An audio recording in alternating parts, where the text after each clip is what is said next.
The situation is even more dire for Aboriginal women. In the past 30 years, over 1,200 Indigenous women and girls have vanished. In 2014, the UN released a report on the ongoing... They are the reason our country strives and gains. In order to benefit as a society, we must have a larger position on our foreign support. Very strong for we want to confirm that like we are able to create a significant change on Earth, which will cultures and experiences. Prove that we're all the same and deserve equity in a community that allows us to be who we are and engage with one another with strong nobility. For the future is now and the work will be hard, but Canada is strong and our resilience is rich. She has right now. If it's gonna be long, because if it's gonna be long, we have to get out of the stage. It's greedy, right? Because for Deborah's speech, we can just make here. For if it's greedy, it's like 15 minutes. I'm not gonna be.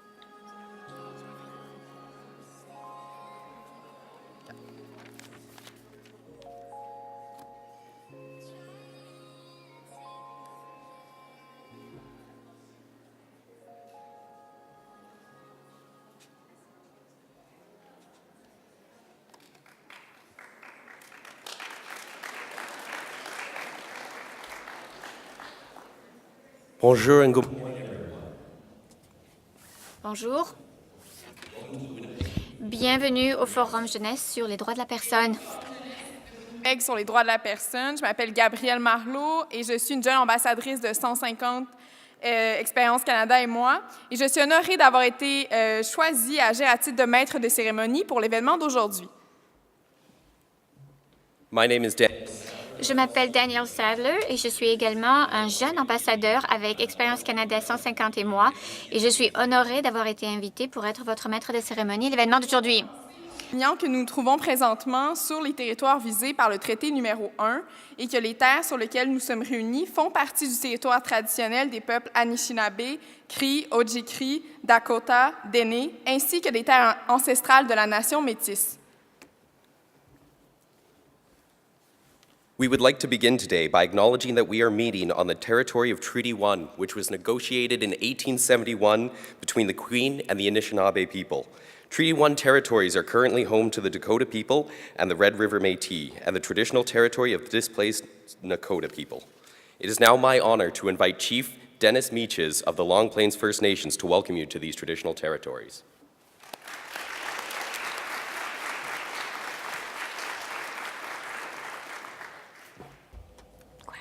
I'm on the wrong channel.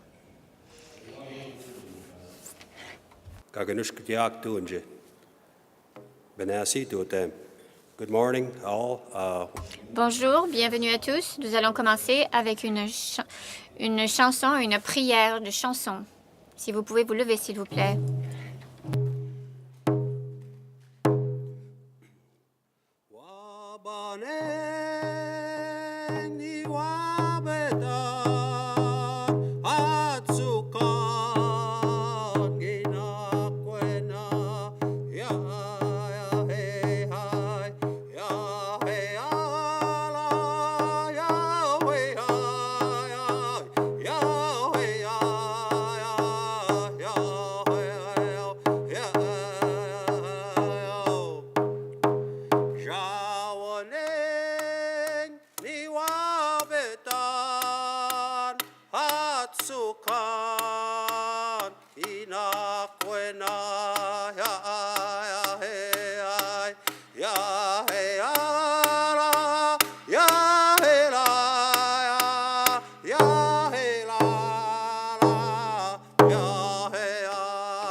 Chair.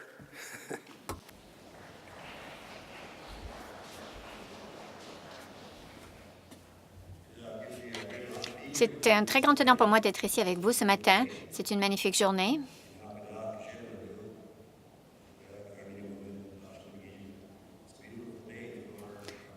C'est une très belle journée pour honorer la bénédiction du Créateur.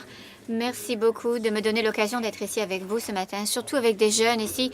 Bienvenue sur le territoire du traité numéro 1. Notre traité a été traité en 1871, le 3 août. Ça sera notre 150e anniversaire, le 150e anniversaire de notre relation de traité avec le Canada. Alors, nous tous ici, nous avons le battement de cœur de Mère Terre dans notre cœur, dans nos veines. Nous sommes un et le même. Pour le Canada, que nous considérons dans le monde entier comme étant un des meilleurs pays au monde, en tout cas en ce qui concerne les droits de la personne, il y a quand même des défis au niveau des peuples autochtones. Pour nombre d'entre nous, nombre de gens parmi nous, il y a beaucoup d'inconfort avec la célébration du 150e anniversaire du Canada. Et la raison pour ça, c'est que dans l'ensemble de l'histoire du Canada, c'est une histoire courte, mais il y a eu beaucoup de défis en ce qui concerne les peuples autochtones et surtout cette relation issue des traités, ainsi que des abus des droits de la personne. Dans l'ensemble du Canada, vous allez peut-être rencontrer des situations ou des positions de leaders autochtones qui vont vous dire « Mais pourquoi est-ce qu'on célébrerait le 150e anniversaire du Canada? » Je dois dire que j'ai eu des difficultés à comprendre ça, moi aussi, à essayer de comprendre de quoi il s'agissait. Mais quand même, je me lève le matin, je salue le soleil et je crois que le Créateur nous a donné sa bénédiction. Il y a beaucoup de travail à faire dans le domaine des droits de la personne. Depuis la signature des traités, nous avons eu un parcours difficile. Et à ce jour, il y a beaucoup de peuples des Premières Nations qui continuent à avoir la vie difficile. Vous connaissez tous l'histoire du Canada, hein? En tout cas la majeure partie de l'histoire. Et on est en train de commencer à réapprendre l'histoire autochtone, la manière dont ça devrait être enseigné. Par exemple, ce bâtiment ici, c'est un représentant de qui nous sommes au Canada. L'histoire des peuples autochtones, ça fait partie de ce bâtiment sacré. Un petit peu plus loin ici, à peu près à 1 heure de conduite à l'ouest, à Portage-la-Prairie, vous avez ma communauté, la nation de Long Plain. Nous sommes une réserve urbaine située dans la ville de Portage-la-Prairie et il y a également une école résidentielle. Alors, au fil des années, j'ai participé à la vie politique. Ça fait 21 ans que je participe à la vie politique.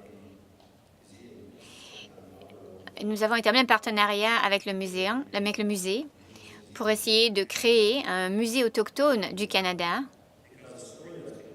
Parce que l'histoire qui est racontée ici,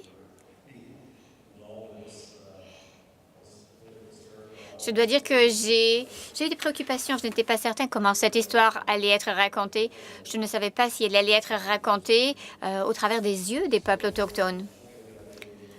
Alors, j'espère qu'ils ont été en mesure de vraiment être capables de représenter ça. Vous êtes l'avenir du Canada. Nous avons beaucoup d'espoir. Vous représentez beaucoup d'espoir. Vous êtes des Canadiens jeunes. Vous venez de toutes les régions et de toutes les couches de la société. Vous pouvez changer qui nous sommes au Canada.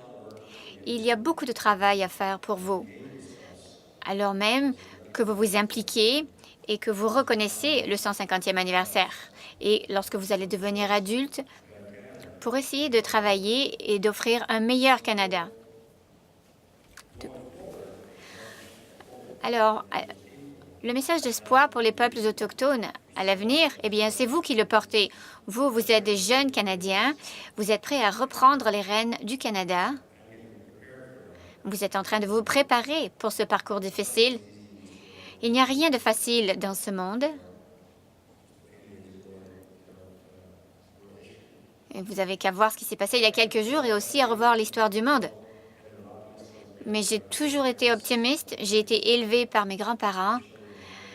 Ils ont élevé 8 enfants et 9 petits-enfants dans notre Première Nation.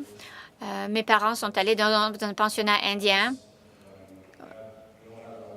Nous avons tous des parents de la famille, des membres de la famille qui se sont battus pour le Canada dans la guerre de Corée.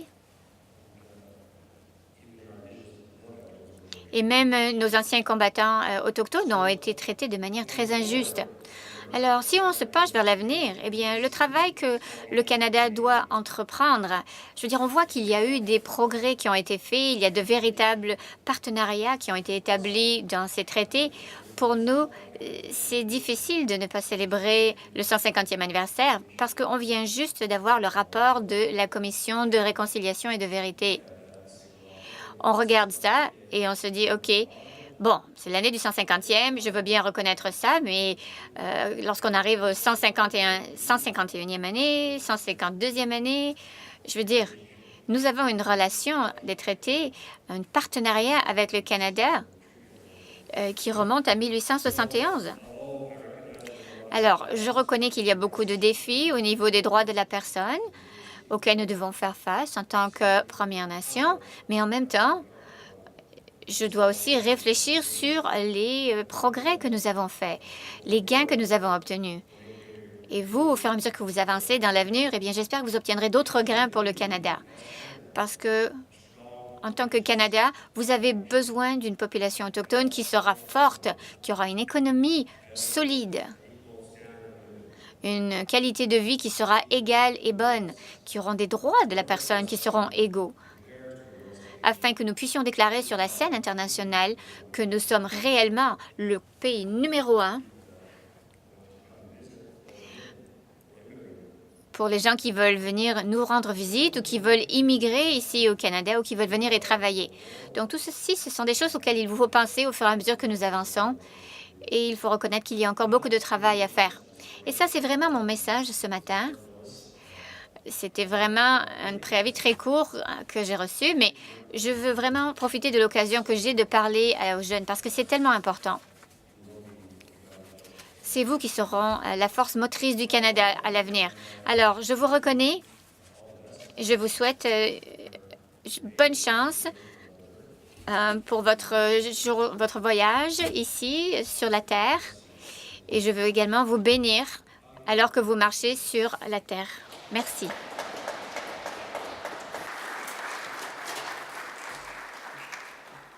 Merci beaucoup, Chief Mitchell. I would now like to introduce Councillor Brian. Maintenant, je voudrais présenter à Brian Mays, qui nous amène les salutations de la ville de Winnipeg.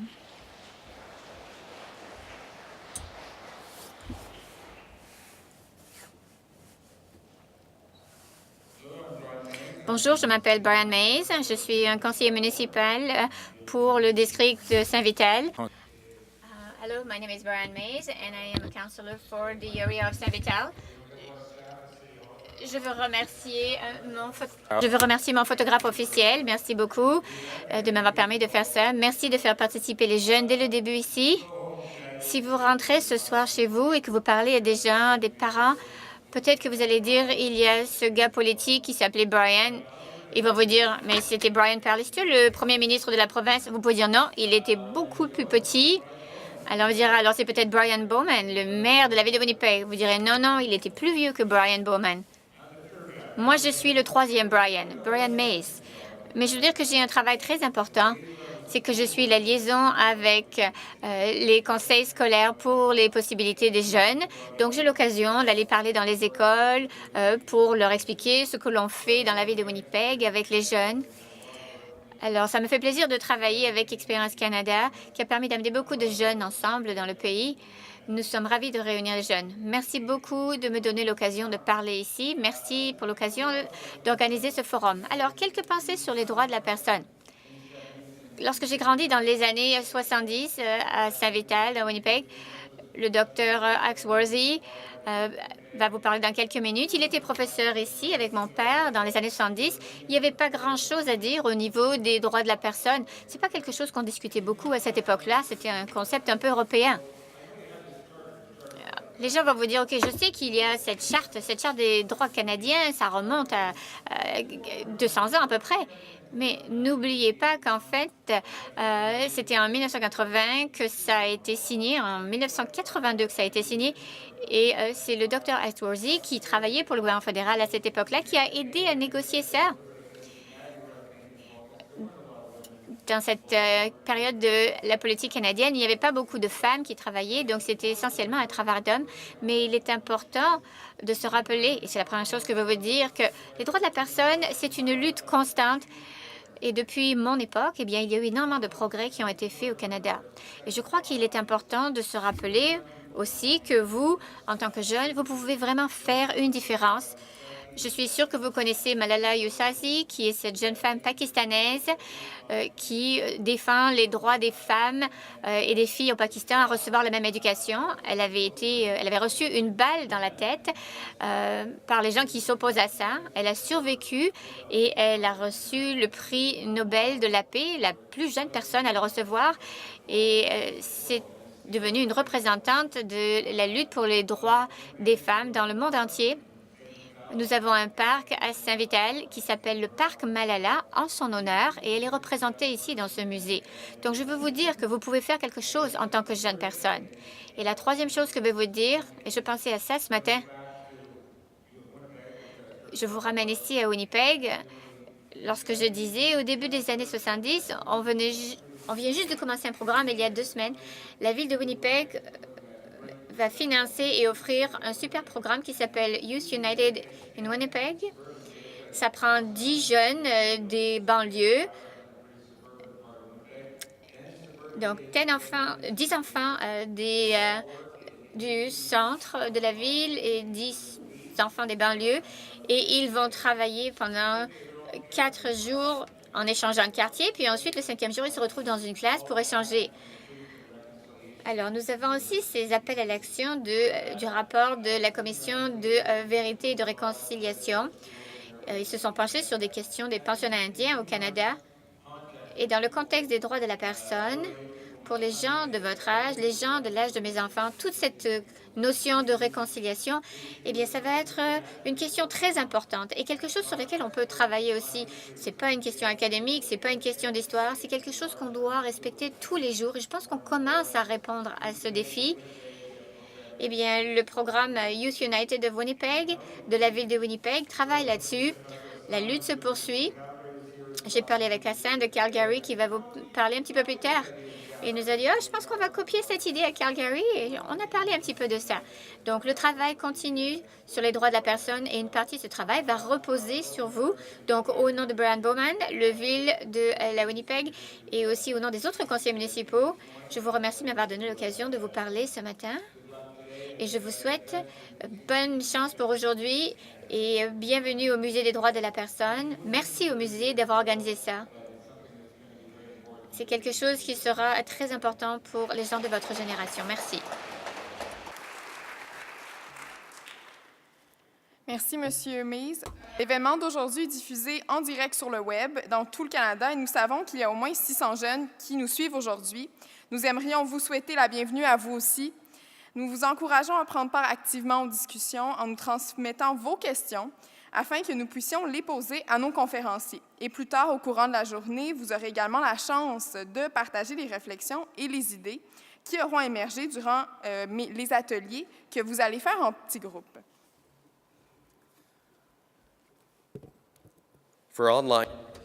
Alors, pour les participants en ligne, nous accepterons votre rétroaction dans les sessions pendant, avant et après les sessions. Ceux qui participent par webcast, vous pouvez participer en suivant ces étapes. 1. Cliquez sur le bouton « Participer ». 2. Entrez votre adresse courriel. Et 3. Écrivez votre question dans l'espace qui est offert. Vous pouvez également fournir votre rétroaction après les sessions à notre adresse courriel qui est forum150@experiencecanada.ca. Pour nous en dire plus sur Expérience Canada, veuillez nous accueillir la présidente de Expérience Canada, Deborah Morrison. Please welcome the President and CEO of Experience Canada. Merci beaucoup. Bienvenue à tous. Nous sommes très excités d'entendre vos idées, vos pensées aujourd'hui. Comme le chef Mitch a dit, Canada 150, pour moi, c'est vraiment un jalon très important. C'est pas juste une possibilité de parler du passé, mais c'est aussi un moment d'envisager l'avenir. Maintenant, plus que jamais pour les jeunes, c'est un moment dans le monde où les jeunes sont très vulnérables. Ce sont des cibles de la traite, de l'esclavage. Ils vivent dans une pauvreté extrême. Il y a des problèmes de santé. Certains jeunes n'ont pas d'accès à l'éducation. Certains vivent dans des camps de réfugiés. Et comme on l'a appris à Manchester il y a quelques jours, maintenant, les jeunes deviennent également la cible des terroristes. Donc, il y a d'énormes questions auxquelles doivent faire face les jeunes d'aujourd'hui. Et ce forum, nous espérons que ce sera un appel à l'action qui permettra de vous impliquer tous pour que l'on puisse trouver des solutions qui peut-être répondront à certains de ces problèmes. Alors, plus que jamais, les jeunes aujourd'hui mettent l'accent sur le monde. Ils pensent mondialement, ils sont connectés par la technologie. Ils pensent qu'ils peuvent changer le monde de nombreuses manières que les générations précédentes, même s'ils pensaient être capables de le faire, mais aujourd'hui, les jeunes d'aujourd'hui, ils ont en fait la technologie et les moyens de le faire. Même si vous explorez ce vaste univers numérique et participez à des communautés de tous les types imaginables, le fait est que la plupart des jeunes Canadiens, au moment d'atteindre 18 ans, auront probablement visité un pays étranger, mais n'auront fort probablement jamais visité une autre province au Canada. Les possibilités pour les Canadiens de se connecter les uns aux autres sont de moins en moins importantes, alors que le reste du monde s'ouvre à eux. Et n'hésitons pas à le dire, ce n'est pas nécessaire de voyager le monde pour voir des questions de justice sociale et économique. Il y a de nombreux défis de droits de la personne ici même, dans notre propre cour. Même si on peut avoir un exemple exceptionnel qu'on veut montrer au monde en ce qui concerne la diversité et l'inclusion, nous ne sommes vraiment pas parfaits. Nous avons beaucoup de problèmes et il y a certainement beaucoup de choses qu'on pourrait faire de manière différente ou mieux. Alors, c'est peut-être une note sombre, mais je peux vous dire que nous sommes quand même très excités et très optimistes sur le fait que nous avons beaucoup de Canadiens qui vont grandir et devenir très fermes et très forts. Nous espérons que le Canada 150 va être l'occasion d'encourager les jeunes à penser à ces problèmes dans le contexte mondial. Alors, il faut qu'ils en apprennent plus sur les questions ici à la maison et aussi travailler avec les organisations internationales et mondiales qui vont permettre de les aider à avoir un civisme plus international. Alors, nous voulons que vous nous disiez quels sont les plus grands défis, les meilleures opportunités pour votre génération. Plus de 2800 d'entre vous ont répondu et il y a encore des jeunes qui s'ajoutent à chaque forum. La réputation du Canada en tant que pays compassionné et humanitaire a vraiment été bien représentée dans beaucoup de sujets sur les droits de la personne. En fait, les droits de la personne, c'était le deuxième sujet le plus discuté. Il y avait seulement les questions d'environnement qui étaient en premier. Alors, nous allons sélectionner 150 jeunes qui vont voyager dans 4 endroits pour en apprendre davantage sur ce qui les intéresse et encourager d'autres. Alors, il y a 38 que vous avez vus ce matin pour en apprendre davantage sur les défis de justice sociale et économique et travailler avec des organisations extraordinaires comme Habitat pour Humanité, Winnipeg Harvest, la mission Siloam et Resource Alliance for Youth. Et ils vont apprendre donc ce que ces organisations font pour améliorer le monde. Aujourd'hui, nous vous demandons de penser aux droits de la personne dans le contexte d'assurer l'égalité dans nos propres communautés et de considérer le rôle et les responsabilités du Canada pour avancer la justice sociale et économique dans le reste du monde. Nous avons de très bons présentateurs. Certains sont des jeunes activistes qui vont vous inspirer et vous montrer qu'en fait, une personne peut faire la différence. Et dans quelques minutes, vous allez entendre un des défenseurs des droits de la personne les plus reconnus au Canada, l'ancien ministre des Affaires étrangères, l'honorable Lloyd Axworthy. Notre projet consiste à créer des liens entre les jeunes Canadiens et des leaders et militants exemplaires qui travaillent actuellement dans ces domaines et à reconnaître les contributions des Canadiens qui désirent véritablement une patrie meilleure. Nous sommes fiers de nous être associés à l'Ordre du Canada pour célébrer son 5e anniversaire cette année et mettre en vedette des membres de l'Ordre dans tous nos événements. But ultimately, the star of our show today. Mais vraiment, les stars de notre événement aujourd'hui, c'est vous.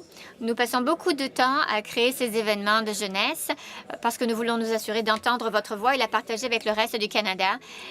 Après l'événement d'aujourd'hui, 38 d'entre vous seront choisis ici, dans le bâtiment, mais aussi en ligne, pour que vous faisiez partie de la délégation des 150 jeunes qui va parcourir le Canada et aller à Ottawa entre juin et juillet pour participer au Forum Jeunesse du Canada. À la fin du projet, vous nous aiderez à créer un rapport très important sur les questions et les possibilités qui intéressent le plus les jeunes du Canada. Alors, s'il vous plaît, faites quelque chose que l'on vous dit souvent de ne pas faire. Alors, parlez beaucoup, parlez fort et n'hésitez pas à exprimer vos pensées. Merci.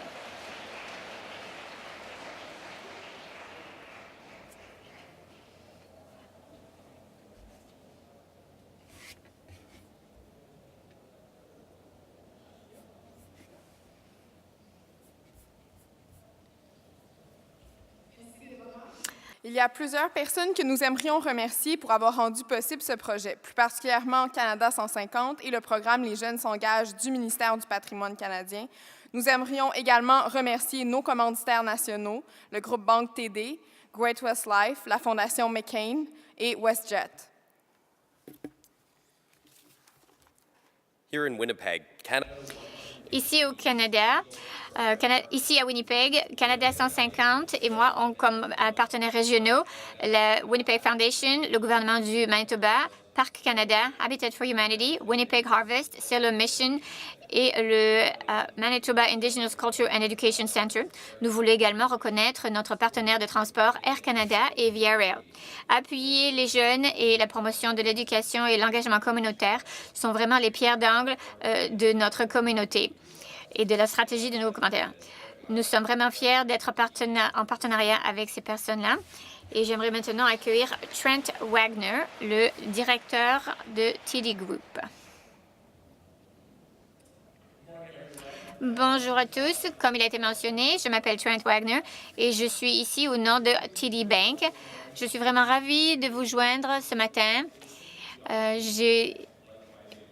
Ça m'intéresse de parler avec des gens qui ont les mêmes pensées que moi et aussi de contribuer à ce que vous allez faire. À TD, nous sommes vraiment engagés à faire une différence dans la communauté. Nous voulons donner à chacun d'entre vous la possibilité de partager votre créativité, les défis et aussi les possibilités pour le Canada, pour la génération qui est la vôtre. Alors, Canada 150, eh bien, c'est la parfaite possibilité d'avoir un dialogue. Nous pouvons voir ce que nous avons fait, examiner ce que nous voulons représenter et examiner nos étapes pour aller vers l'avenir. Nous avons besoin que vous nous guidiez et que vous nous impliquiez pour que l'on puisse commencer à avancer sur ce parcours. Comme vous le savez, le monde change très rapidement. Nous sommes connectés mondialement. Notre responsabilité est également de penser plus mondialement. Il faut avoir davantage de sensibilisation au monde. C'est la première étape pour résoudre certains des plus gros défis qui nous attendent, qu'il s'agisse de l'environnement, des droits de la personne, de la diversité et de l'inclusion ou de la manière dont nous participons au monde au niveau du commerce et du développement. Alors, bâtir cette sensibilité des jeunes, c'est quelque chose qui commence très jeune. Ça permet d'engager la responsabilité sociale et de bâtir des communautés durables. Beaucoup des défis que nous voyons ici et à l'étranger, ça devait exiger un nouveau mode de pensée et c'est pour ça que vous avez un rôle à jouer. Notre travail, c'est pas simplement de vous laisser ces problèmes à résoudre. Nous avons besoin de vous appuyer et de vous donner des occasions, comme des forums, comme celui-ci, afin que vous puissiez développer vos réseaux, votre leadership et votre esprit critique pour que vous ayez plus confiance en vous et soyez plus audacieux dans votre pensée et que vous croyez fermement à votre pouvoir de changer les choses de manière importante. J'ai une question pour vous. S'il vous plaît, restez connectés avec toutes les personnes que vous rencontrez. Demeurez en contact et encouragez-vous les uns les autres pour faire les changements que vous voulez tous apporter. Merci de m'avoir accueilli pour que je puisse dire ces quelques mots. Félicitations pour votre implication continue et joyeux anniversaire, Canada.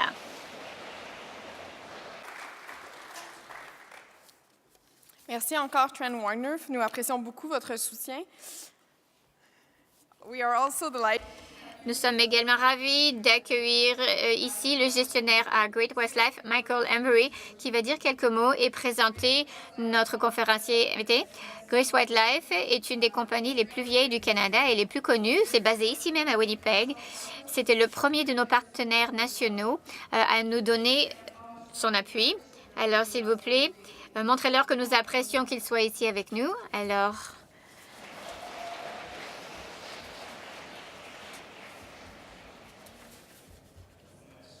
Merci beaucoup.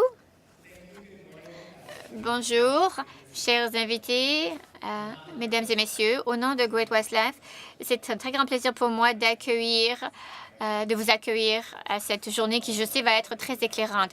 Nous célébrons la naissance de notre pays il y a 150 ans. Nous, en tant qu'organisation, nous célébrons également le fait que nous sommes la plus vieille compagnie qui va célébrer son 170e anniversaire, Canada Life.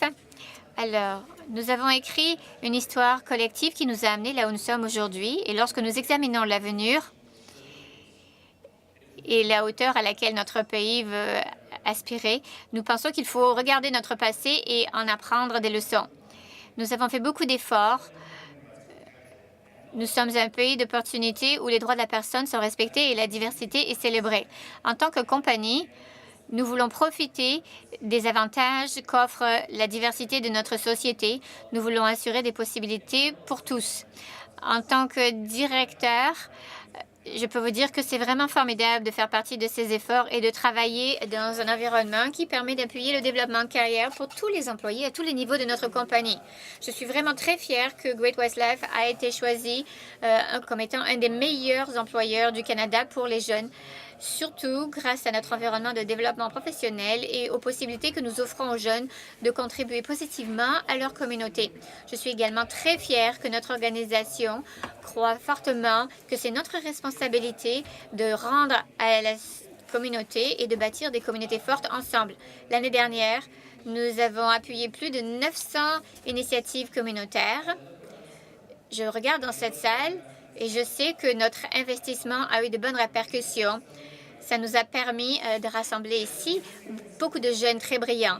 Alors, dans ce forum aujourd'hui, s'il vous plaît, acceptez que nous habitons dans un pays où la diversité, c'est une force et vos idées sont très importantes. Pour tous les jeunes adultes qui sont ici, vous représentez réellement l'avenir de notre pays. Merci beaucoup. Et maintenant, c'est avec grand plaisir que je vais présenter notre conférencier invité, Lloyd Axworthy, a enseigné à l'Université de Winnipeg avant de faire partie de l'Assemblée législative du Manitoba de 1973 à 1979. Éduqué à Princeton et activiste étudiant, il a eu une carrière politique de 27 ans qui a été très distinguée, 6 à l'Assemblée législative du Manitoba et 21 au Parlement fédéral.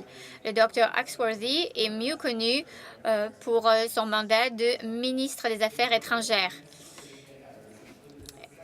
Entre autres, il compte parmi ses succès l'adoption en 1977 de la Convention d'Ottawa, un traité international qui a banni la production et l'approvisionnement des mines.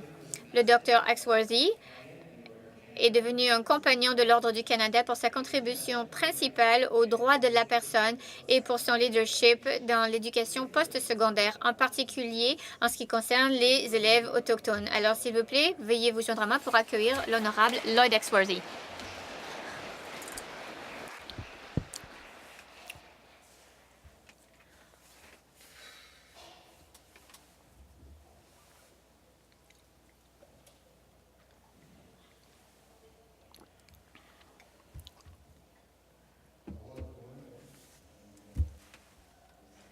Bienvenue à Winnipeg.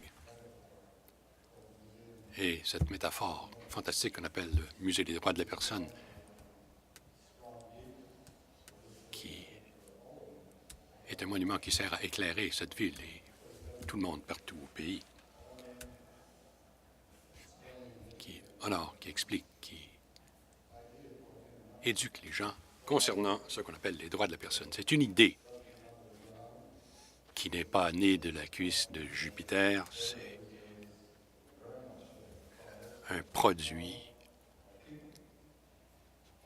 par des gens qui se sont battu, pensé, ont eu des émotions, ils se sont servis de leur talent pour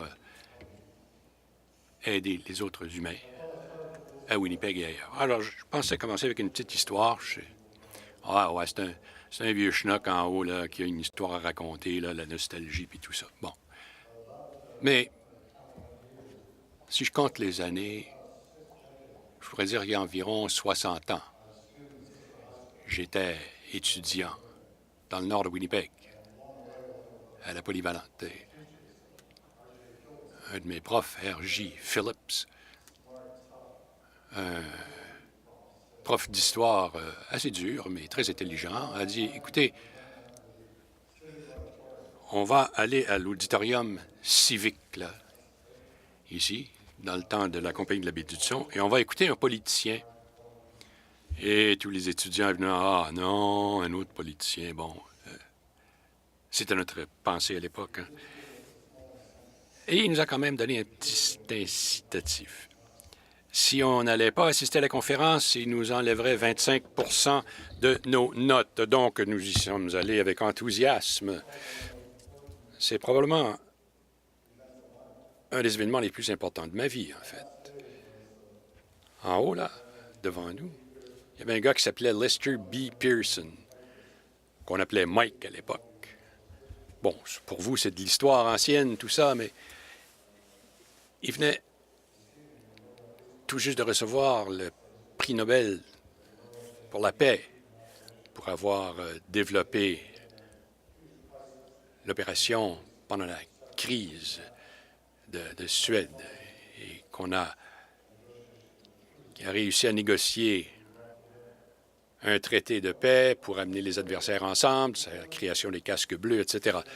Bon, mais Mike Pearson, c'était pas un type de Hollywood, là.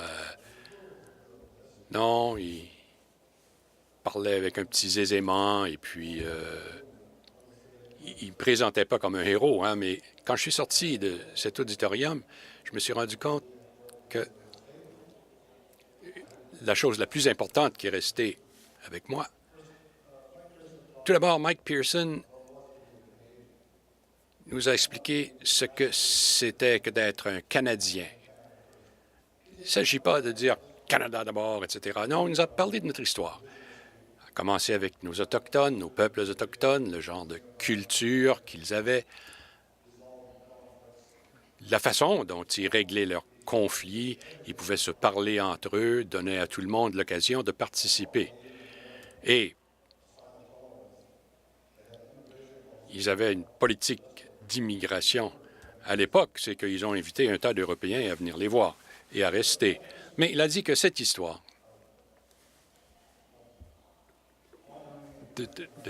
d'honorer, de reconnaître différentes personnes, différentes nationalités, c'était ça, notre force. Il ne s'agit pas d'avoir des conflits, il ne s'agit pas de contester l'idée d'identité, etc. Non, c'est comme ça qu'on est. Hein? On n'a pas besoin de guerre civile pour prouver qu'on pouvait vivre ensemble. On n'a jamais imposé une seule valeur commune. On n'a pas exigé des provinces et des régions et des gens de différentes nationalités de jurer fidélité, etc. On a dit non. On veut donner aux gens un droit, le droit de choisir, de faire leur propre choix, d'avoir suffisamment de liberté pour pouvoir s'exprimer, penser de façon créative, de penser à des choses qui peut-être ne sont pas évidentes au premier abord. Mais on a aussi agi de façon à se rassembler. C'est un pays rassembleur. Écoutez, ça n'a pas été une vision, là, un buisson ardent. Non. Les gens ont travaillé tranquillement. Nos ancêtres, hommes et femmes, se sont mis ensemble pour commencer à construire un endroit qui s'appelle le Canada, où il y avait différentes langues, différentes cultures, mais chacun respectaient l'autre. Il n'y en a pas un qui était meilleur que l'autre, il n'y avait pas un esprit de supériorité, mais on a développé des politiques publiques basées là-dessus, des lois fondées là-dessus. Ça n'a pas cru comme un champignon, là, mais je dois dire que, bon, on a dit que j'étais député fédéral dans les années 80 avec Trudeau, quand on a adopté la Charte des droits. Écoutez, ça fait 30 ans que j'ai été en politique et c'est là l'accomplissement dont je suis le plus fier. Donner à tout le monde, votre génération, les générations futures, leur donner une protection fondamentale qui honore leurs différences, qui reconnaît leurs différences. Et Mike Pearson, en fait, le disait aussi. Nous devons partager nos expériences avec le reste du monde. C'est pour ça qu'on est différents comme Canadiens. On ne se cache pas derrière nos murs. On construit des murs, des ponts. On ouvre nos portes. On invite les gens à entrer. On encourage le talent d'où qu'il vienne. Je suis né ici à Winnipeg.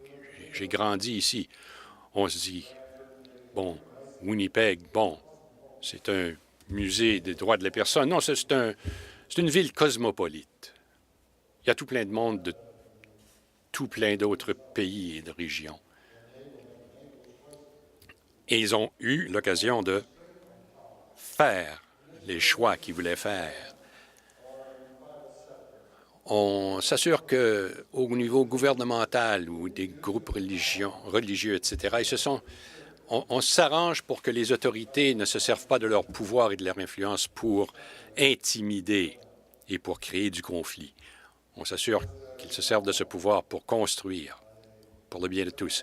Hier, j'étais à Ottawa pour une cérémonie en l'honneur de Mike Pearson, 70 ans plus tard, quoi. Et ce que j'ai dit à l'auditoire,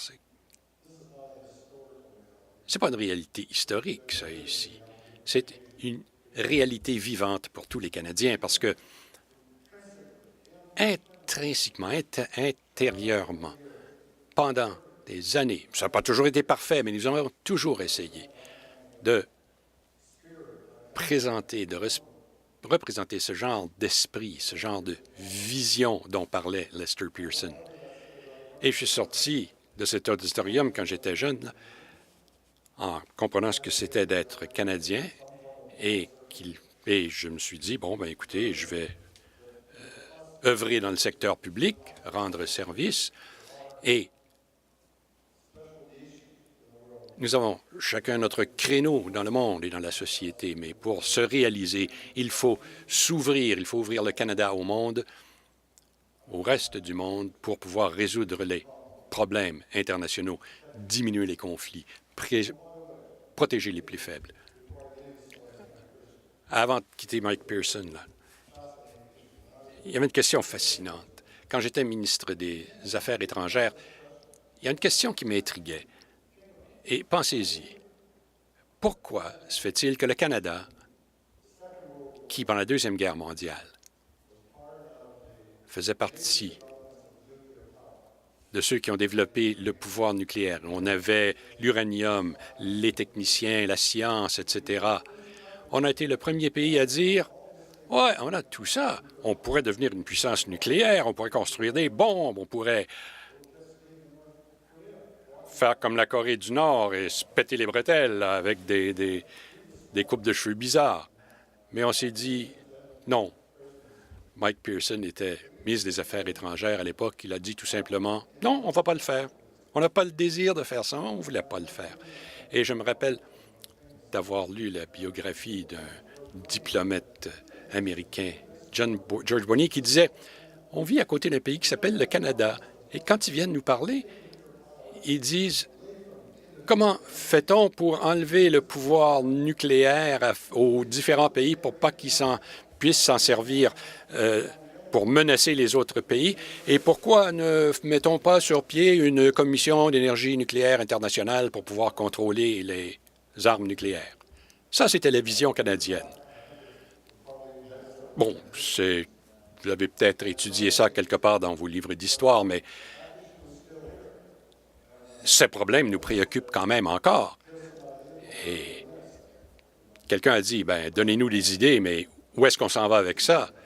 Ben, la question, c'est que, est-ce que nous sommes toujours prêts à nous battre pour éliminer et restreindre les armes nucléaires? Je n'ai pas toujours réussi à le faire quand j'étais aux affaires étrangères, mais j'avais cet esprit de Pearson, si vous voulez, après la chute du mur de Berlin, les débuts des années 90, là. C'était le gouvernement de M. Chrétien qui était là à l'époque. Et on s'est demandé, comment fait-on pour changer notre façon d'aborder le monde, hein? Le monde a changé. On avait des puissances, des grandes puissances là, qui se menaçaient d'un bord et de l'autre pendant 30 ans. Il y avait des nations là, méchantes et pas du tout humaines. Donc, on a commencé à s'en parler. Et au ministère des Affaires étrangères, ils ont dit, écoutez, si on essayait quelque chose de nouveau, si on laissait tomber cette histoire de sécurité nationale et de gouvernement, etc., pourquoi ne parle-t-on pas de sécurité humaine, de protéger les droits des personnes individuelles, pas des nations, mais des personnes individuelles? Protéger leurs droits. Ça devrait faire partie de ce qu'on présente au monde. Il faut protéger les gens. Y a-t-il quelque chose de plus important aujourd'hui? Hein? Quand on voit ce qui se passe à Manchester, le Soudan du Sud, République du Congo, et combien d'endroits encore où les gens se font tuer, exécuter, réprimer. Cette idée de sécurité, de protection pour tout le monde. On veut aussi faire quelque chose. Bon, c'est bien beau d'en parler, de ce concept de droit de la personne, et dire que ça permet aux gens d'avoir la liberté de faire quelque chose. C'est bien beau d'en parler, mais il faut quand même faire quelque chose. Et je crois que une des questions émergentes au monde, c'était toute cette histoire des mines antipersonnelles. C'est quoi les mines antipersonnelles? Vous avez une petite guéguerre quelque part, les gens sèment des mines antipersonnelles et des années après que la guerre est finie, les gens se promènent dans les champs et se font péter les jambes. Les femmes, les enfants, etc. Hein? Quand les armées sont parties, c'était aux femmes et aux enfants, surtout, survivants, d'aller cultiver la terre. Et je me rappelle d'une jeune femme qui...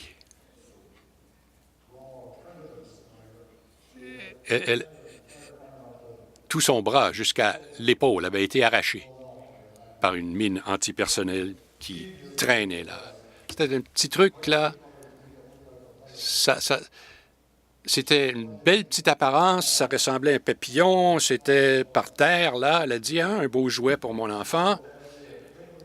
Et elle a ramassé la mine. Juste la chaleur de sa main a fait détonner cet objet. Imaginez-vous, quelqu'un qui a cette méchanceté, créer un jouet pour détruire quelqu'un. Bon, on va faire ça bref.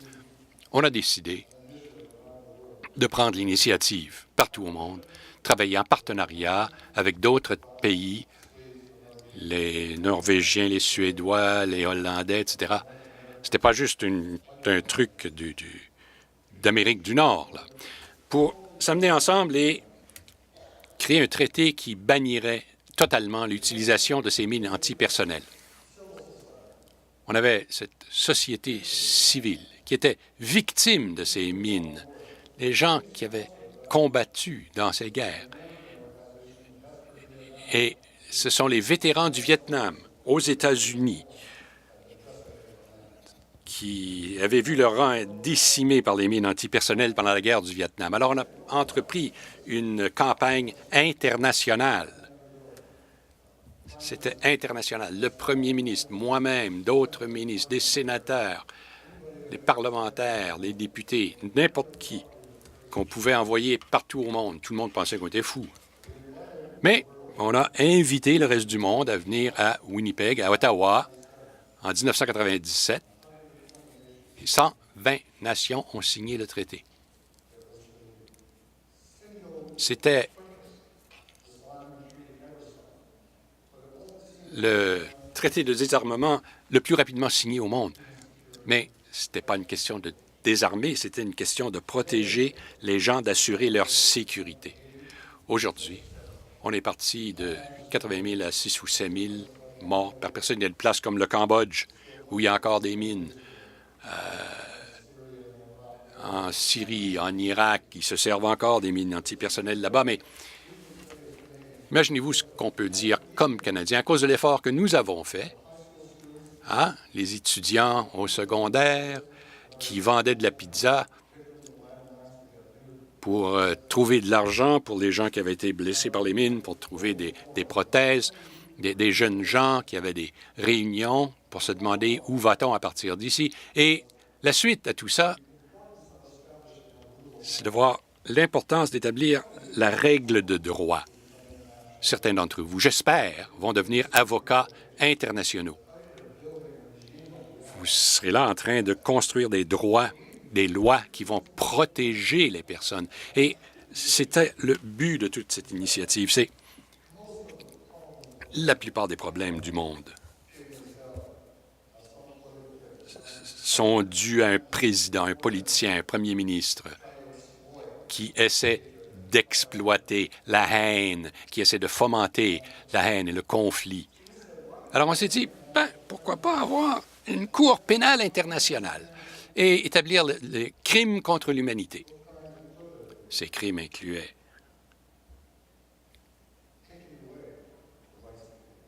enlever les droits des gens, violer les femmes, recruter les enfants soldats. On s'est dit, ça, c'est des crimes contre l'humanité. Si on peut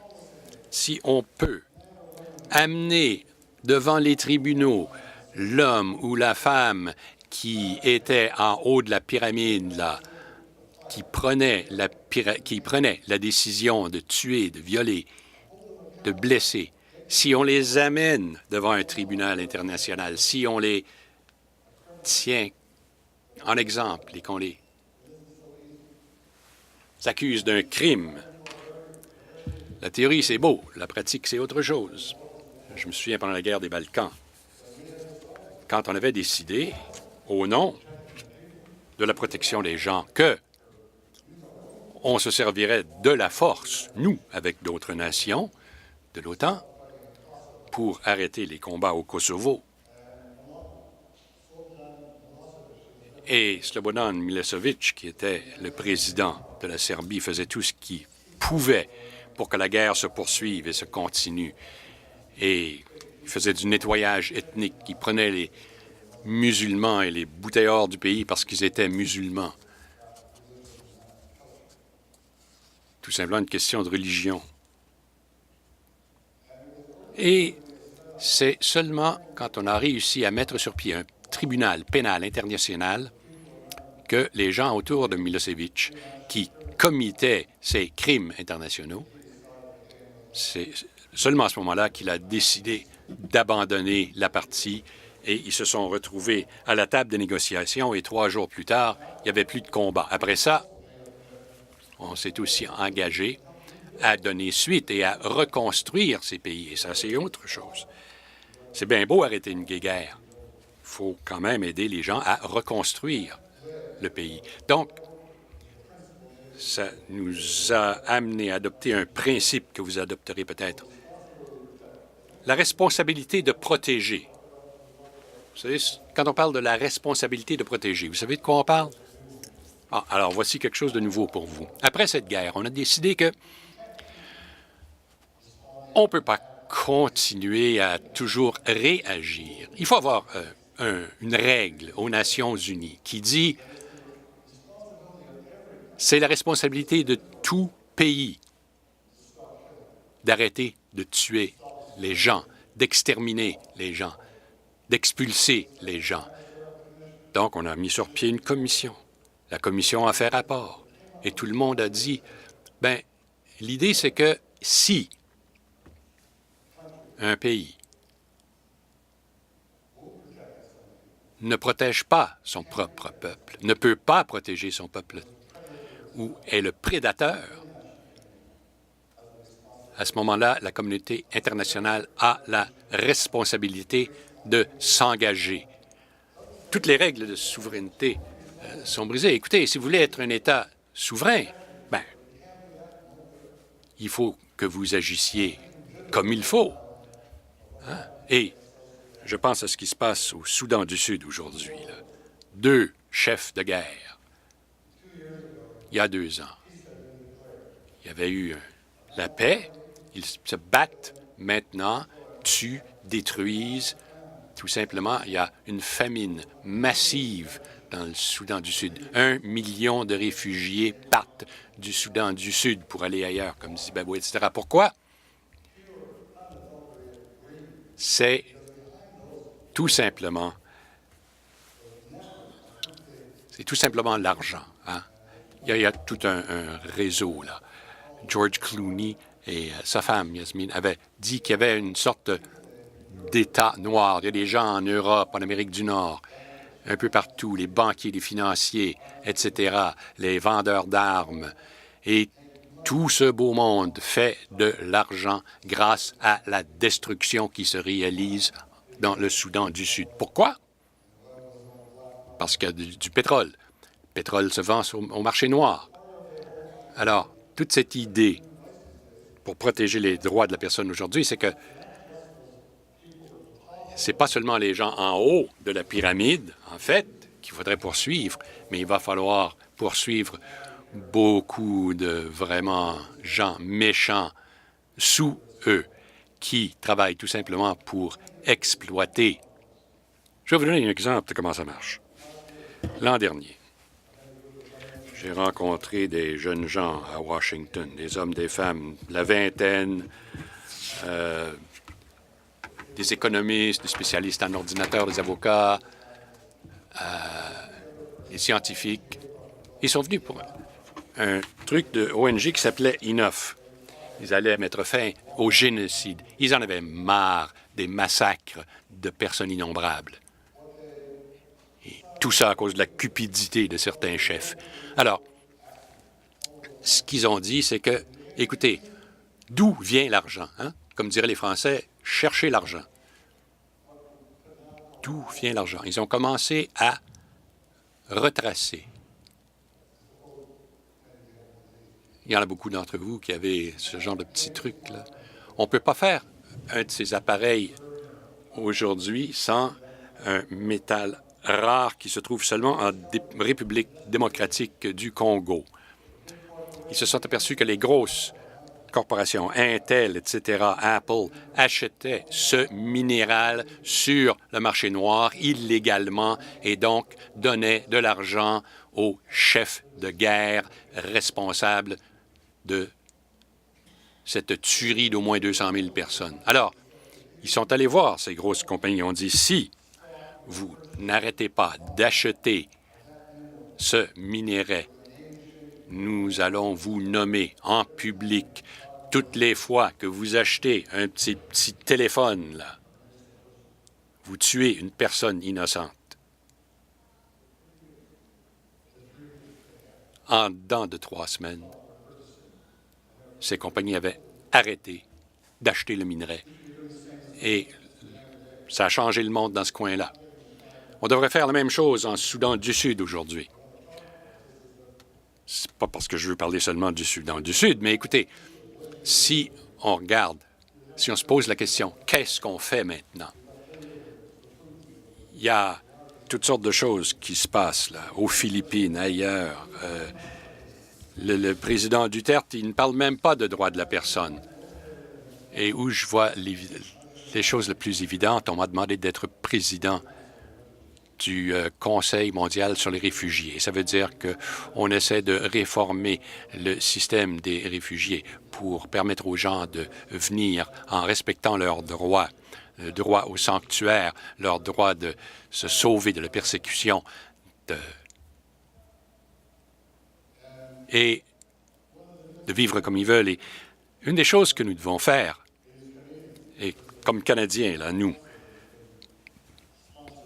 parce que notre conseil est commandité par le gouvernement canadien et par une série d'autres compagnies ici au Canada. Il faut revenir à ce que disait Mike Pearson il y a tellement d'années. Ça nous prend les politiques et les institutions et les processus et les lois pour réaliser notre idée. Donc, il s'agit de mobiliser les gens, de rassembler les gens, de construire des partenariats dans la société civile,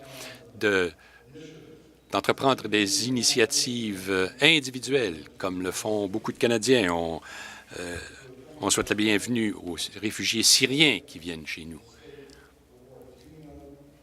Ils viennent ici pour échapper à la guerre, mais savez-vous qu'aujourd'hui, il y a 21 millions de réfugiés au monde? 2 tiers de la population du Canada, là, qui sont réfugiés. Où vont-ils? Qui en prend soin? Quels droits ont-ils?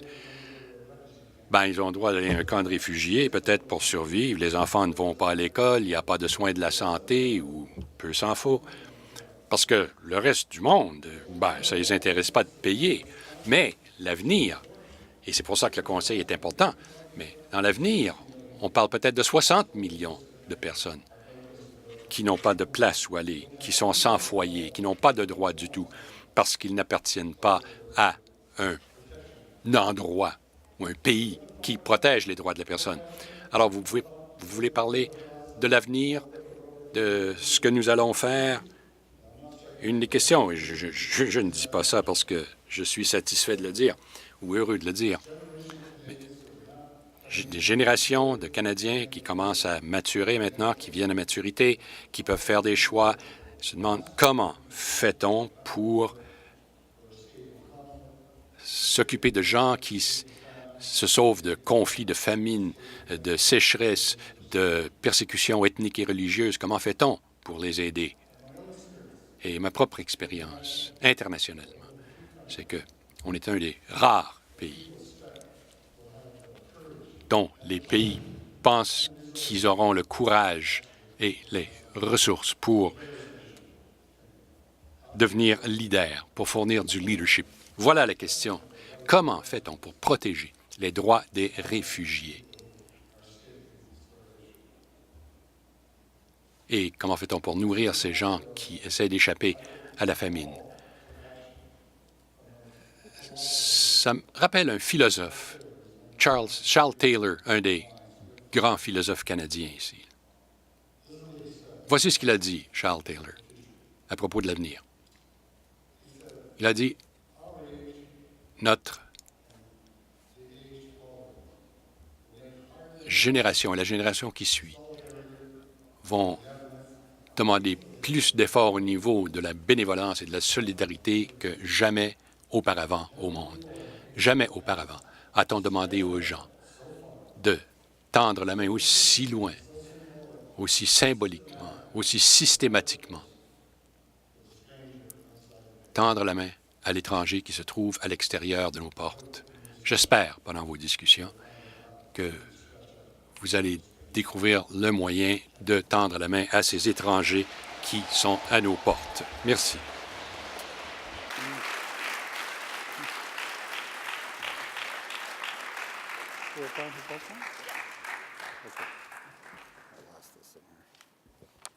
Merci, Dr. Haworthy. Nous avons maintenant quelques minutes pour répondre aux questions. Nous invitons donc les personnes qui souhaitent poser une question à se mettre en ligne devant Adams et Kaylin, tous deux jeunes ambassadeurs et ambassadrices. Donc, vous pouvez poser vos questions en français. Ça va me faire plaisir de les traduire par la suite. On va prendre une question à la fois et M. Axworthy va y répondre par la suite.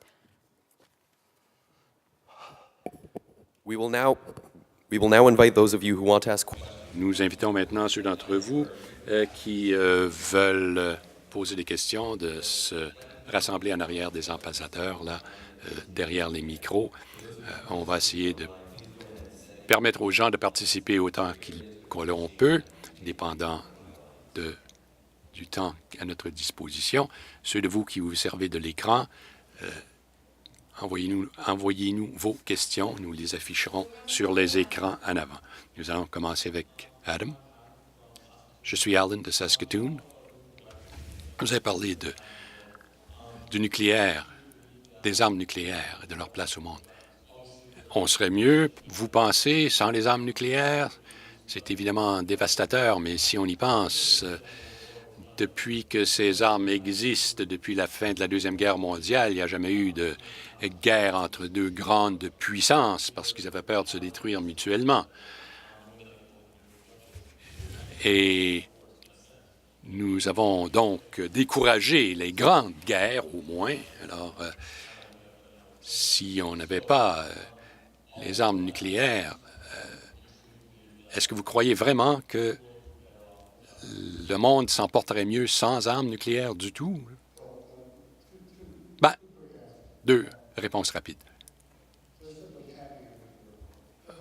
On ne peut pas se permettre une guerre nucléaire, sinon la planète est finie.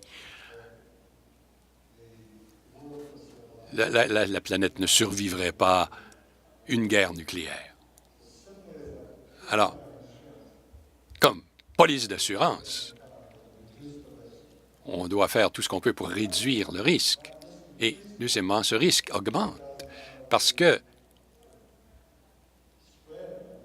les armes nucléaires, en fait, sont disponibles à d'autres pays.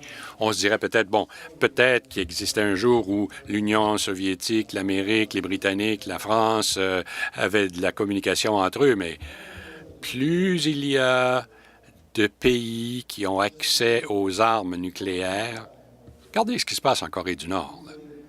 Vous voulez vraiment avoir un gouvernement totalement capoté avec des armes nucléaires à sa disposition? Écoutez, c'est une question humaine. Il pèse sur le piton et puis c'est parti. Hein? Alors, je pense toujours, et je ne fais pas seulement reculer dans l'histoire, et je crois que ça, c'est un des grands défis aujourd'hui que nous avons. On ne pourra peut-être pas les éliminer, mais peut-être qu'on pourrait revenir à l'idée de Mike Pearson. Contrôlons-les. Et ne permettons pas à des gens capricieux, là, qui vivent dans l'illogique et qui sont totalement capricieux, des gouvernements qui ne pensent pas plus loin que le bout de leur nez, ne leur permettons pas d'avoir accès à ces armes. Je m'appelle Léa Schwartz, je suis de Winnipeg. Notre pays a été bâti sur l'immigration. La croissance économique dépend des forces que les immigrants amènent. C'est notre responsabilité d'accueillir les immigrants dans notre pays, mais aussi d'assurer la sécurité de nos citoyens. Avec ce qui s'est passé à Manchester lundi, est-ce que vous pouvez nous donner votre perspective sur notre mission qui est d'accueillir les nouveaux immigrants, mais aussi l'équilibre qu'on doit établir avec la sécurité assurée au pays? Je crois à l'heure actuelle que toute cette question de réfugiés et d'immigrants, c'est une question qui est tellement grande que, honnêtement, aucun pays ne peut accueillir seul toutes ces vagues. Ça, c'est la réalité difficile. Mais il y a plusieurs pays où ça se produit. La Jordanie a 1,6 million de réfugiés et je vais y aller cet été. Nous, on est excités quand on a 300 immigrants qui traversent la frontière. Ça devient tout un problème au Canada, alors qu'en Jordanie, c'est 1,6 million d'immigrants. Donc, une partie du conseil sur lequel je travaille, c'est OK. Comment est-ce qu'on va faire pour partager le fardeau? Comment est-ce qu'on partage la responsabilité? La première chose, c'est de faire en sorte que ça soit plus facile pour un pays comme la Jordanie d'offrir le soutien dont les réfugiés ont besoin sur leur territoire. Deuxièmement, je crois qu'il faut examiner les chiffres que l'on peut peut-être accepter, nous, en tant que Canadiens. Et peut-être, c'est encore plus important, est-ce qu'on peut utiliser notre leadership pour essayer d'encourager et de persuader d'autres pays à ouvrir leurs portes? À l'heure actuelle, les pays européens Et avant, ils étaient tolérants, mais maintenant, ils ont fermé leurs portes. Ils ne veulent plus accepter qui que ce soit. Et il y a comme un espèce de rétrécissement de l'engagement dans beaucoup de lieux au monde. Et je crois que nous, en tant que Canadiens, ce que l'on peut faire par l'intermédiaire de notre gouvernement, par les individus qui nous représentent, c'est parler avec des jeunes, des groupes de jeunes dans les autres pays et de dire, OK, si on veut avoir un monde stable, il faut qu'on puisse utiliser tout le monde. Les réfugiés, c'est des gens intelligents. Je veux dire, le Canada a été bâti, par exemple, par des gens qui sont venus ici. Nous avons une population autochtone, une communauté autochtone et indigène qui était très forte et on ne l'a pas traité vraiment bien, comme l'a dit le chef Matches. Mais si on veut pouvoir continuer à prospérer et être ce que nous sommes, nous avons besoin que tout le monde amène son talent incroyable dans cette nouvelle ère d'information automatique, de développement, de technologie. Mais on a besoin des gens qui ont tous les talents. Donc, je crois qu'il y a un avantage, mais je pense qu'il y a également un problème fondamental de droit. Une partie de notre travail, c'est de nous assurer que ces droits peuvent être partagés. Il ne faut pas que ça devienne un club exclusif et très limité. Merci. Bonjour, je m'appelle Claire Beck. Je viens de Terre-Neuve. Il y a beaucoup d'entre nous qui prévoient d'aller dans une institution post-secondaire. Quelle classe recommanderiez-vous que nous prenions pour pouvoir travailler dans le droit international, la paix et les droits de la personne? Pourriez-vous répéter la question, s'il vous plaît? La dernière partie, juste un petit peu plus fort. Quel sujet, quelle matière vous nous recommanderiez d'étudier à l'université pour aider dans le domaine dans lequel vous travaillez? Je ne pense pas qu'il y a un seul parcours à utiliser. Je veux dire, à l'université, vous pouvez travailler l'anglais, la science politique, l'économie et l'histoire. Je crois que l'important, c'est de devenir éduqué. Il faut utiliser ensuite cette éducation pour pouvoir avoir du bon jugement et offrir une perspective dans cet environnement public. C'est ce dont Mike Pearson a parlé lorsque je l'ai entendu parler ici à Winnipeg il y a de nombreuses années. Je crois qu'un des domaines qui est vraiment un domaine d'opportunité à l'heure actuelle, je dirais que les étudiants ici au Canada, dans les écoles secondaires et les universités, eh bien, ils deviennent beaucoup plus actifs et engagés avec leurs homologues dans les pays qui n'ont pas accès à l'éducation. Avec l'éducation à distance, l'éducation... bien, on peut s'assurer avec ce genre de technologie que les jeunes dans les camps de réfugiés, eh bien, ces jeunes qui sont dans les camps depuis 4, 5, 6 ans, ils peuvent finalement accéder à cette éducation. J'ai vu des projets dans lesquels des écoles secondaires, des universités ont assumé la responsabilité de se connecter, de partager, d'éduquer. Et ça devrait faire partie de notre éducation. L'apprentissage communautaire, tout comme on le partage ici au Canada, c'est quelque chose qu'on devrait faire dans le monde entier. Je veux dire, il y a des gens ici dans notre pays qui n'y ont pas accès. Moi, j'étais président de l'université pendant 10 ans et ce qui me rend le plus fier, c'est que nous avons commencé une initiative de participation pour des étudiants autochtones. Quand je suis partie, on avait 14 %, alors qu'au début, c'était seulement 10 %. Donc, c'est quelque chose dont je suis fière. Je m'appelle Lakita. Je suis de Vancouver, Colombie-Britannique. Ma question est la suivante. Comment est-ce que l'évolution de la liberté démocrate ainsi que la liberté de religion, comment est-ce que ça va changer sur la scène internationale? Je crois qu'on peut revenir à la Révolution française, si vous voulez. Ces activistes, ces militants ont créé un changement fondamental à partir d'une hiérarchie, d'une élite, afin que tout le monde puisse participer avec son vote. Je crois que le militantisme, c'est quelque chose que l'on voit dans bien des endroits dans le monde aujourd'hui.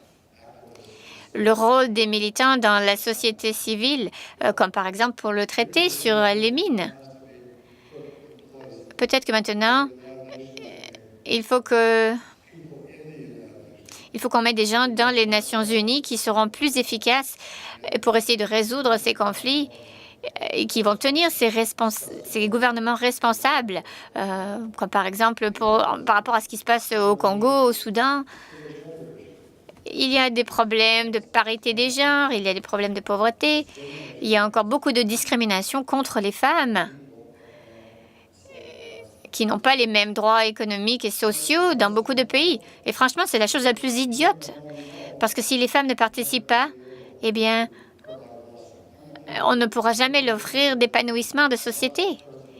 J'ai vu le président Trump qui a parlé dans les pays arabes au début de cette semaine et il a dit « OK, il faut qu'on poursuive les terroristes ». Bon, tout le monde est d'accord. Il a dit une fois que les terroristes auront été chassés, eh bien, les choses vont s'épanouir en Arabie saoudite et dans les États du Golfe et en Asie. Mais non, ces pays-là ne vont jamais pouvoir y arriver s'ils n'ont pas un portefeuille des droits qui inclut la participation à 100% des femmes dans leur société. Et ça, c'est quelque chose qui est très important au niveau du militantisme.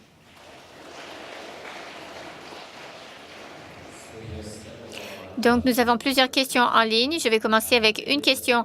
Linda qui demande « Pensez-vous que le Canada a une responsabilité de résoudre ses propres problèmes, comme par exemple l'égalité des sexes et la lutte pour les peuples indigènes avant de se battre sur la scène internationale? » Je vais revenir à ma propre expérience. Si vous allez, par exemple, si vous parlez de la parité des genres et des peuples autochtones, il n'y a pas de ligne qui sépare les problèmes internationaux des problèmes nationaux. Nous avons la Convention internationale sur les droits des peuples autochtones. Si on l'appliquait ici au Canada, ça changerait la manière dont les peuples autochtones peuvent exercer leurs droits ici. Donc, un des avantages d'avoir des traités internationaux, c'est qu'on établit des normes, des standards, et il faut que tout le monde réponde à ces normes. De la même manière, l'entente de Paris sur le changement climatique vient d'être signée. Alors, il faut tous que l'on réponde à ces critères et à ces attentes. Comment est-ce qu'on va faire? Eh bien, on va le faire au niveau national, on va le faire par province, par ville, par communauté, en bâtissant des technologies vertes et des technologies durables. Nous habitons tous dans ce système intégré, finalement.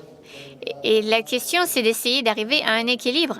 C'est pour ça que la tendance que l'on voit où les gens disent « OK, je vais me lever, mais ce sera juste pour mon pays. » Non, plus personne ne peut être une île isolée maintenant.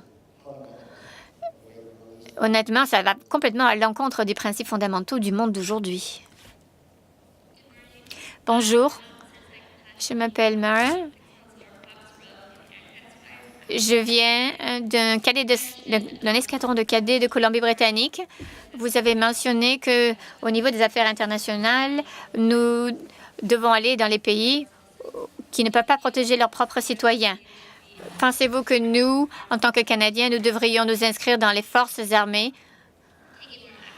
Pensez-vous que nous devrions prendre un rôle plus actif dans nos réponses militaires, comme nos voisins au sud le font, ou alors est-ce qu'on devrait continuer avec nos opérations de maintien de la paix?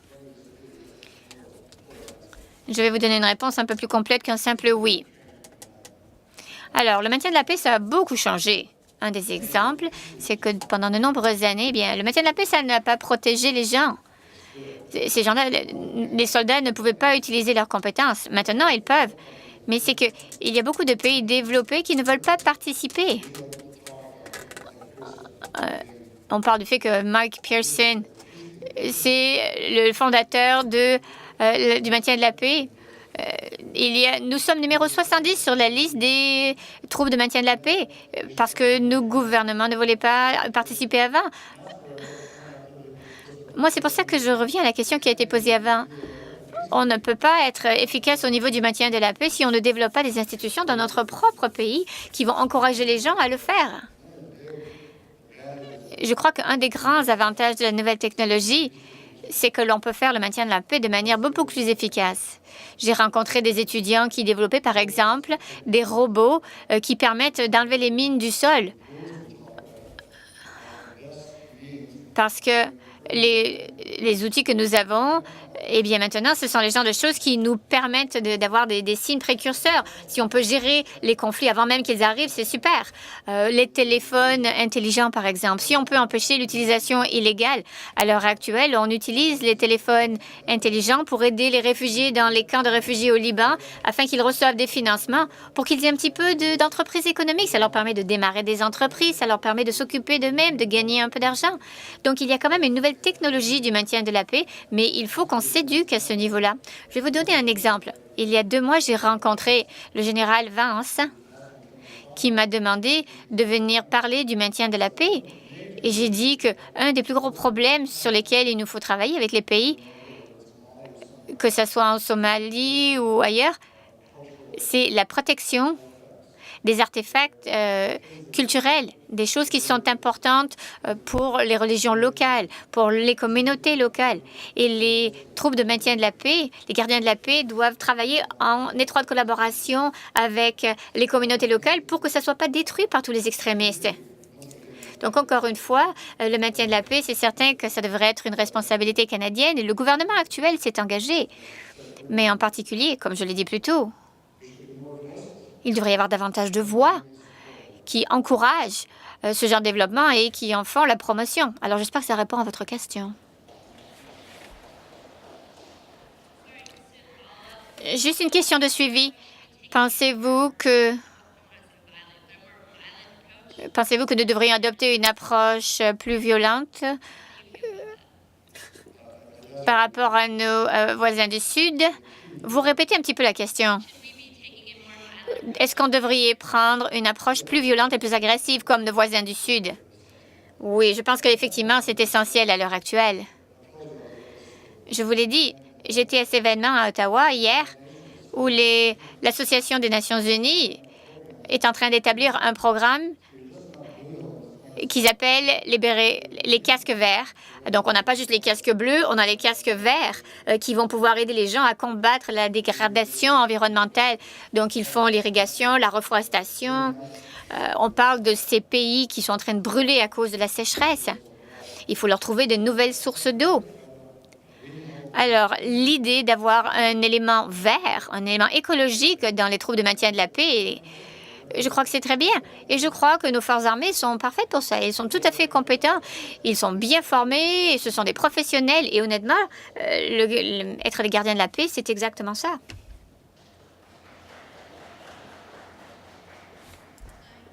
Bonjour, je m'appelle Marian Wu. Vous avez mentionné... Vous avez parlé de nettoyage ethnique. On en a parlé dans les nouvelles. Ma question, c'est pourquoi est-ce que on parle seulement du nettoyage ethnique des indigènes au Canada seulement maintenant? Bon, je pense qu'on a commencé à essayer de remédier à ça. On a fait beaucoup de progrès. Par exemple, la Charte des droits qui remonte à 1982.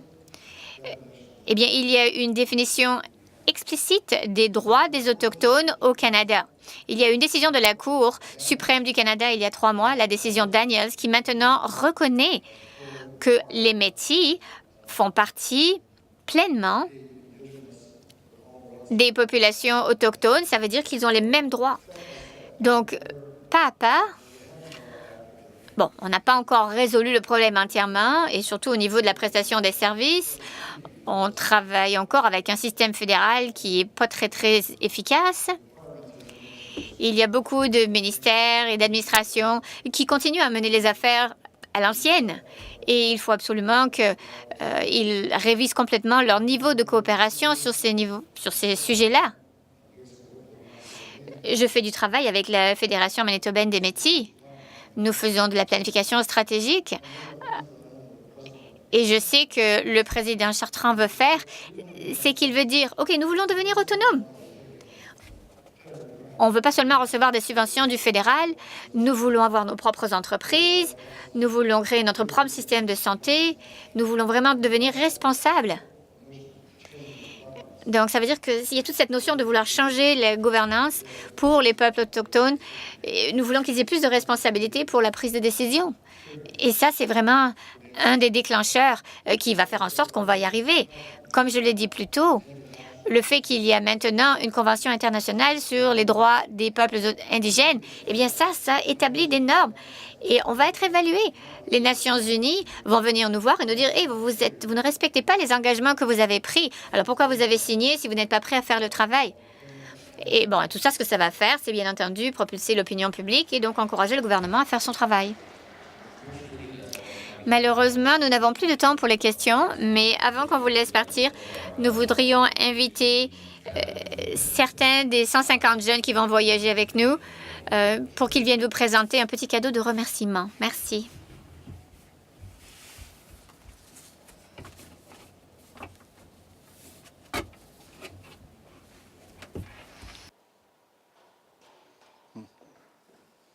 Hi, what's your name?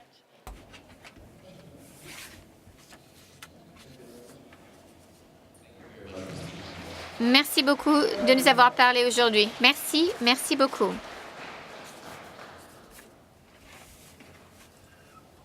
Maintenant, prendre une pause dans la diffusion en direct sur le web jusqu'à 1h15 heure centrale, midi et quart heure de l'Est, afin que les jeunes ici à Winnipeg et dans vos classes qui participent en ligne puissent travailler en groupe afin d'échanger leurs idées.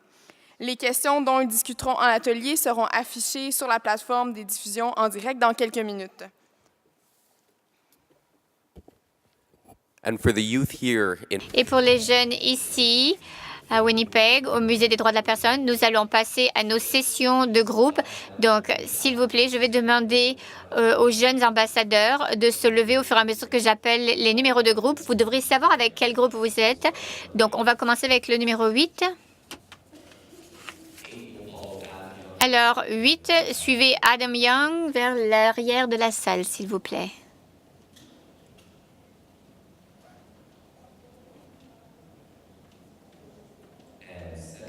7. Alors, Kaylin, ici à l'arrière. Alors, on va juste attendre que le groupe numéro 8 ait quitté.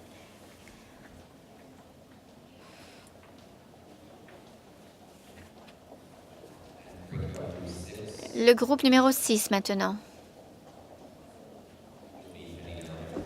Vous allez aller avec Megan, s'il vous plaît.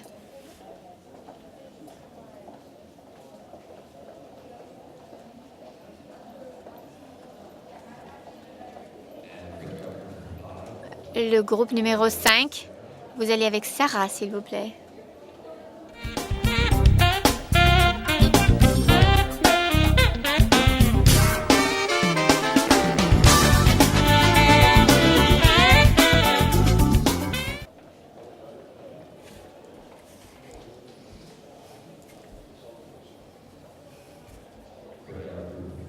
Groupe numéro 3 avec Maya, s'il vous plaît.